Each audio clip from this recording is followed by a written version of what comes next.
नमस्कार, तपाईलाई मेरो पोडकास्टमा स्वागत छ। तपाईँ चाहिँ एकदम पुरानो लगानीकर्ता है, मलाई चिन्नुहुन्छ मार्केटमा चाहिँ।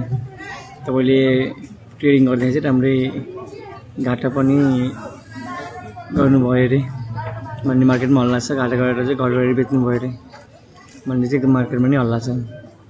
र अहिले मार्केट चाहिँ 2600 को रेन्जमा हुँदाखेरि चाहिँ तपाईले चाहिँ मार्केटलाई कसरी हेरिरहनु भएको छ, तपाईको मुखबाट सुनौँ न त।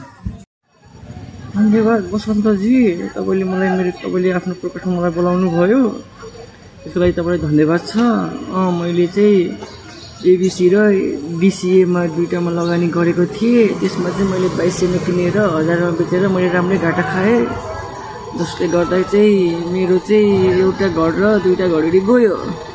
अनि र अहिले चाहिँ मार्केटमा के छ भने मार्केट अलि राम्रै छ, एकदम तल्लो बिन्दुमा आएको छ मार्केट। यतिखेर चाहिँ अब बुम नै हुन्छ, इन्ट्रेस्ट रेट पनि एकदम तल नै छ, जसले गर्दा चाहिँ मार्केट चाहिँ अब 3200 मै पुग्छ। अहिले चाहिँ किन्नु हुँदैन, हामी 3200 मा किनेर त्यसपछि त्यहाँ रेसिस्टेन्टमा गएपछि किनेर त्यसपछि तल आउने गर्दाखेरि चाहिँ स्टप लस गर्दै जानुपर्छ।